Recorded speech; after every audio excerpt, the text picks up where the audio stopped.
Hello, everyone, and welcome to another episode here of the Gridiron Glory with Will and Tad. We cover all 32 teams in the NFL, and that does include the Green Bay Packers, who we are previewing today.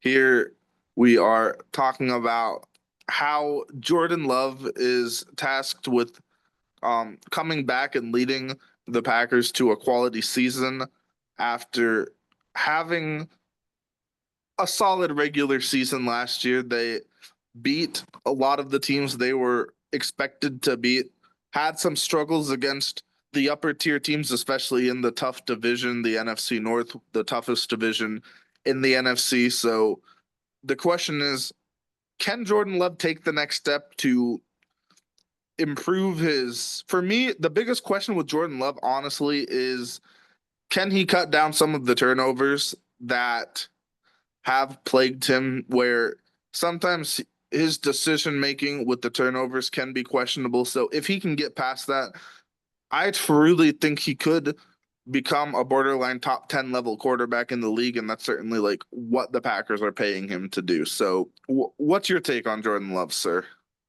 Yeah, to me, Jordan Love's had is a premier prolific quarterback, um, especially in terms when it comes to his leadership. Obviously, he's not maybe in the ranks of like Patrick Mahomes, Josh Allen, Lamar Jackson. He's not obviously not up in those ranks, but he has all that potential. He's filling in a big role. With this franchise who serviced Brett Favre and Aaron Rodgers before him. So Kenny, I don't believe, and I don't think he's necessarily going to like be those guys either. But when it comes to Right. being the likes of those guys in terms of holding down a long term career there in Green Bay, I certainly believe that he is the guy. Yeah. And And I the also Pack, like what I saw out of Malik. I also want to give a quick shout out to Malik Willis too. The time that Jordan Love was also hurt last year at first some point. yes. Can Jordan Love also stay healthy? I mean, that's a big question mark too. Is can Jordan Love stay healthy? When we get into the offensive line, that kind of concerns me with the left side there. When we get into that, but Yeah. I do like Malik Willis and what Malik Willis was able to do in his time. Yes, definitely a very solid take there on the Packers. Malik Willis, he did a solid job there in relief. I will say I am fairly high on Josh Jacobs, the running back there. I think he did a solid job last year, his first year in Green Bay, and I think you can expect him to continue to hold a heavy load. They need Josh Jacobs to lead the running back room. I think he's going to once again have a fairly high share of attempts. I think he's going to be the unquestioned leader here in the room. He's been one of the better running backs in the league for the past couple years. I think he's top 10 level running back. So that's a real asset the Packers have from last year. Yeah, Josh Jacobs is easily a top 10. Maybe even you can even argue cases for top five potentially in the league. So I like Josh Jacobs. I like getting Emmanuel Wilson involved too. It's going to be a very interesting running back room, but Josh Jacobs is going to for sure have to continue to be the leader. Yes, I think he's going to have to carry a heavy load there. Looking at the receiver room, the real question for me is can anyone step up and be a true wide receiver one talent? You did draft Matthew Golden. I want to mention that their highest drafted wide receiver in quite some time, the first round pick, number 23 overall out of Texas. And you also draft Savion Williams out of TCU in the third round. So you draft a couple of receivers. Can one of the guys you drafted step up as a number one, or could someone that you've already had develop and grow a bit more? Guys like Jaden Reed, Romeo Dobbs, Christian Watson, Dontavian Wicks. I think that they drafted Matthew Golden for a reason. They don't draft receivers high without a reason. So I think there's a chance that he's going to be prominently featured. And I'd like to ask your take on who you think could develop as a number one receiver here. I'd have to go with Jaden Reed. I mean, to me, Jaden Reed is. I mean, we saw some of the big time plays that he was able to make last season. I just think Jaden Reed to me probably has the best potential amongst all the receivers in the wide receiver room. I mean, that's not to knock on Wicks or Dobbs. I definitely feel like those guys are very solid as well. And and Tucker, quick shout out to Tucker Kraft. Tucker Kraft is one of the more sneakily good tight ends in the league. Yeah, the tight end room for Green Bay, I think it's a fairly mid-tier tight end room. That would be my honest analysis of that. I think they have some young players that need to break out. A lot of third year players, Tucker Kraft, Luke Musgrave, he had a lot of promise early on and then had some injury issues, I believe, that sort of slowed him down a bit early in his career. So can you get a lot from the tight end room? I think that's a big question. If they could, that would be a big plus for Jordan Love in the offense. Yeah, PFF does have the Packers ranked 14th amongst offensive line ranks. First round pick Jordan Morgan. They said is expected to start at the right guard position.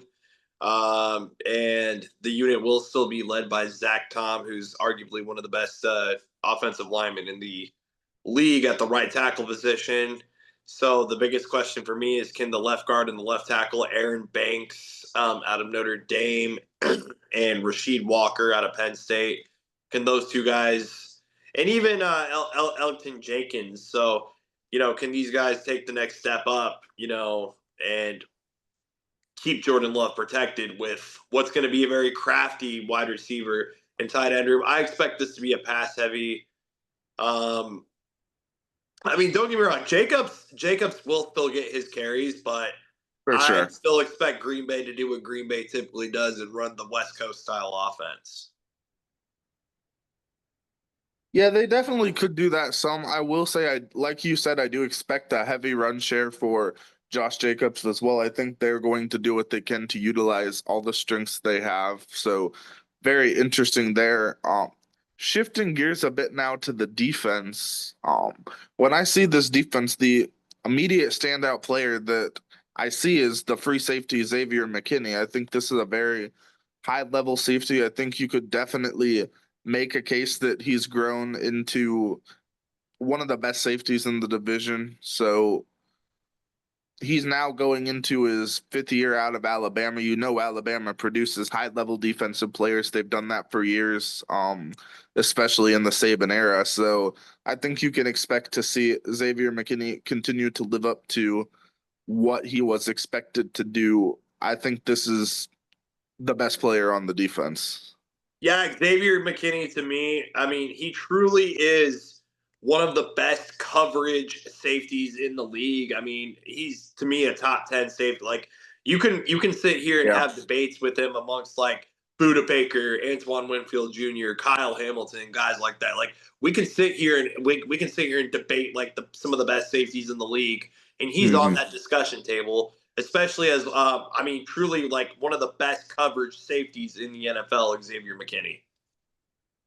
Yep. So we're big on McKinney there. And the question is like, what can they get out of the rest of the secondary? I know they have some talent there, especially we have some players there and some experienced players, some younger players, Nate Hobbs in the cornerback room.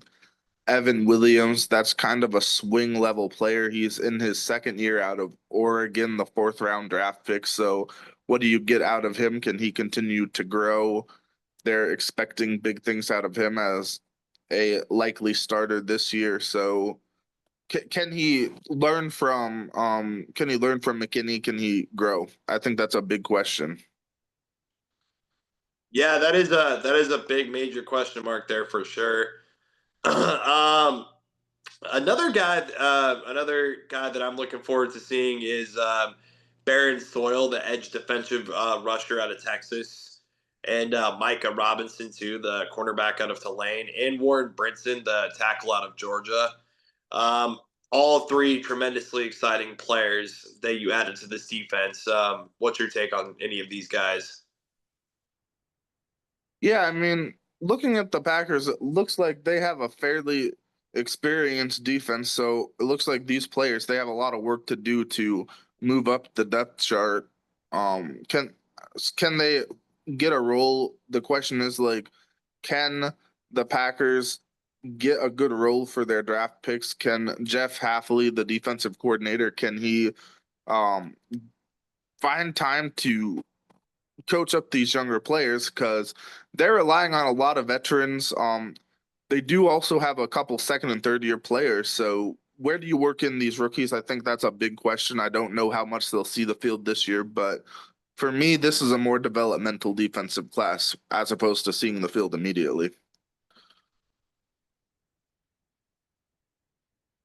Yeah, yeah, it's definitely a developmental defense there for sure. So, Mhm. Yes. um, I yeah, do want to say another player that stands out to me a bit in the linebacker room is the second year player, Ajirian Cooper, out of Texas A&M, the second round draft pick. He had a phenomenal rookie season. Can he keep that momentum going forward? This is a linebacker room that does have some talent. And can they just stay focused? Can they keep the play going? Quay Walker, he's had some big moments. He's also had some plays where he kind of let his head get the best of him. So can he focus? Can he live up to his potential? A very high level player out of Georgia. So I think that's a big question. Um, what's your take on the defensive line for Green Bay? yeah, they ranked 24th on PFF, but I might be a little bit higher on them than that. Interior defender Kenny Clark. Um, he, I don't know. I think he has. I think he has a lot more. Former first rounder. I mean, he is a seasoned veteran now, but I'm a little bit bigger on him than that. Lucas Van Ness. I want to get your specific take on Lucas Van Ness and where you would rank him amongst some Iowa defensive linemen in the league. Yeah, this is a big year for Lucas Van Ness to sort of solidify his role on the team. I know they are expecting big things out of him, and perhaps, I mean, they were kind of expecting a bit more than what they got last year. Can they continue to develop him? I think that's a big question. I think there are some concerns on the defensive line, and if Lucas Van Ness develops, that would be a big situation for the Packers, and that would help them out tremendously. I really do like Rashawn Gary, though. Rashawn Gary to me is a really good defensive lineman, and he brings good leadership up front there. He does. Can he get back to the high level of play that he had early in his career? I think that's a big question, and I think they're hoping for a quality year out of him. So that's about all I have on the defense. Do you have any last takes on the defense? I did not have any further takes on the defense. Okay, so I know you know Brandon McManus fairly well from his time in Denver. So what's your take on him as their veteran kicker?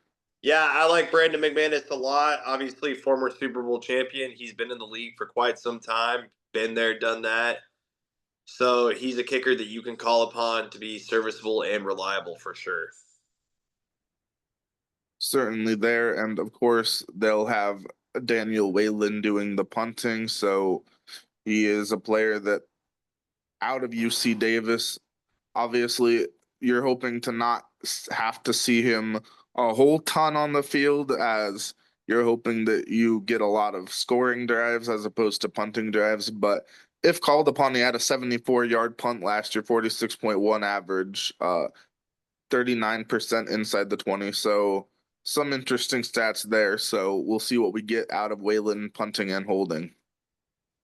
Yeah, absolutely for sure. Yeah, but Jaden Reed and Kayshawn Nixon will be the returners. But Matt Orzich, the long snapper, what do we know about him?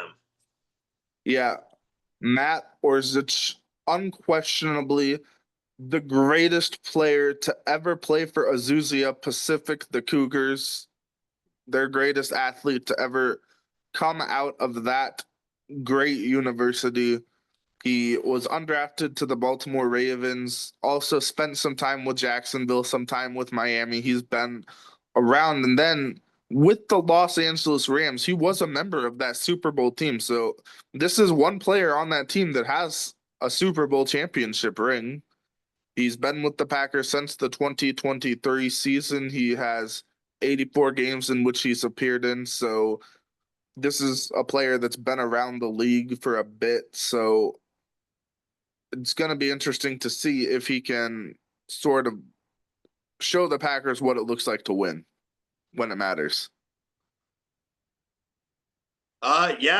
Yeah, I expect big things out of Matt Orzich for sure.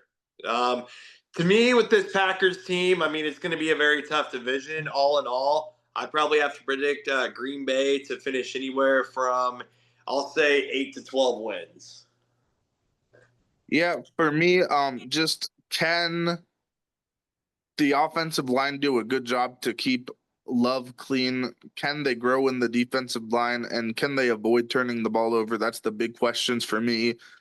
If they can accomplish all of those things, then I'll say there's a chance that they could have a similar quality season to last year. I could see this being a team that wins. I'll also say around 8 to maybe 12 at most wins. Yeah, they might be a bubble coin flip playoff team for sure. It's definitely going to be very interesting to see what they do.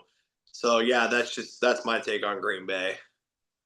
Yep. Thank you all for watching the Gridiron Glory here with Will and Tad. You get exclusive reports here on long snappers, punters, and all things, all 32 teams. Thank you for watching. Please continue to like, subscribe, and follow our content. All 32 teams. Thanks for watching.